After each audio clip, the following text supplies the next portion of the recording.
ចង់ជួបណាស់ជីវ៉ាអ្នកណាចង់បែកពីស្នេហ៍ដឹងដែរឈឺ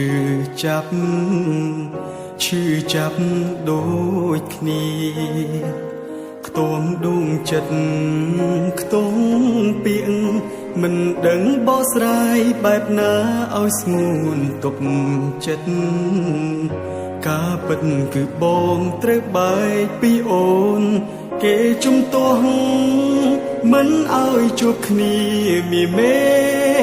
បងស្រឡាញ់អូនខ្លាំងណាស់តែបងជំនះមិនបានបងដឹងបងផ្លែកខំការគ្រាមុនខំប្រចង់ឲ្យអូនដកចិត្តពីបងមិនហ៊ានប្រាប់អូនផ្ទាល់មាត់សុំតបផងដែលបងផ្ដោក្តីសង្ឃឹមតែពេលនឹងបងដកយកក្តីរំពឹងវិញ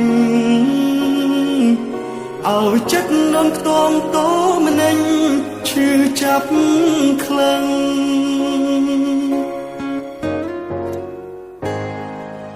បងគិតខុសប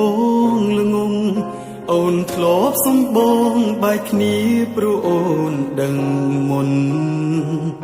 តែបងមិនព្រមទុករហូតរឿងធំរឿងបងជួបមុំមិនបានកល្យានក្រមចិត្តការពិតមិនអាចបងវៀងបានឡើយគេជំទាស់មិនឲ្យជួបគ្នាមីមេបងស្រឡាញ់អូនខ្លាំងណាស់តែបងជំនះមិនបានបងដឹងបងផ្លែកខំការគ្រាមុនខំប្រចង់ឲ្យអូនដកចិត្តពីបងមិនហ៊ានប្រាប់អូនផ្ទាល់មាត់